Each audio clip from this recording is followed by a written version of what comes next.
when we say land back, a lot of people ask like, well, what does that actually mean? Like, how do we give land back? So that's sort of where I've been spending a lot of time, is like identifying how we can actually facilitate the peaceful and just transfer of land back into the hands of Indigenous peoples.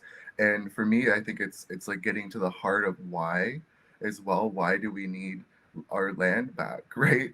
And in relation to my work, it's like everywhere you go, there's very few places left, especially in Southern Ontario or where there's major developments or population centers. There's very few places left to actually be Indigenous, right? To be in relationship with the land, to practice our governance like free of disruption. And I also say that in terms of our communities, you know, have been isolated from one another, and so we're trying to like regenerate our state of our nations to address you know, what has happened through this whole colonial experience. What we're doing is talking about reconciliation. If what we're doing is talking about being able to reinvigorate some of that culture and that community, that sense of community around bringing our people together, like that's what it's about. It's being able to say to somebody like Layla that has been, you know, her family has been pushed away from our community or walked away from our community out of fear or whatever.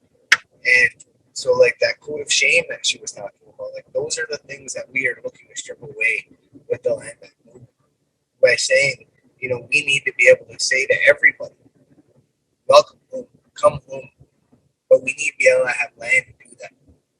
Getting up on almost 2 years now. July 19th this year will be 2 years. And you know, it started quite humbly actually. Like there was maybe 20 of us, friends, family, that we were just like it was right at the beginning of the pandemic, and we had wanted to there was this development that was happening right on the borders of our reserve and directly across the road from the 2006 reclamation. And there was quite a few of us that took exception to the fact that they were building right across the road from, you know, a place where so many of us had sacrificed. Myself, I, you know, sat 7 months in jail, and, you know, 4 months of that in solitary confinement. Like it was quite the time for many people, including myself, that you know, fought to defend that land and make sure that, you know, that these land would stay pristine that way. Right now, we're all in this space of resistance.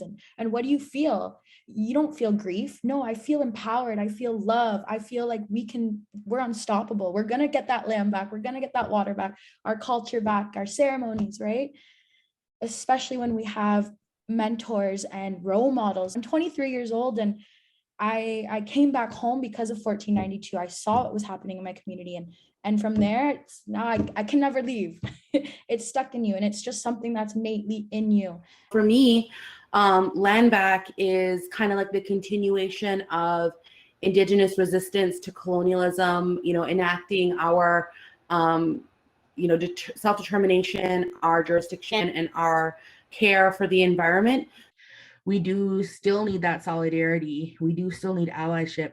We need people who are willing to stand alongside us, to push forward in whatever way they can to help in that liberation fight. It's really important that there's, you know, when all these conversations on land back or even like a moratorium, people get fearful. I think the initial, because it's unknown, but I think that if you look towards, you know, these historic agreements or those principles of like peace, respect, friendship, like that's what's guiding us forward. And even in some of the work of, you know, there's a brochure that you can download from the Protect the Track website, but it talks about, you know, as we have these conversations about transformation, that just how much faith we have in the Confederacy Statement on the moratorium, right?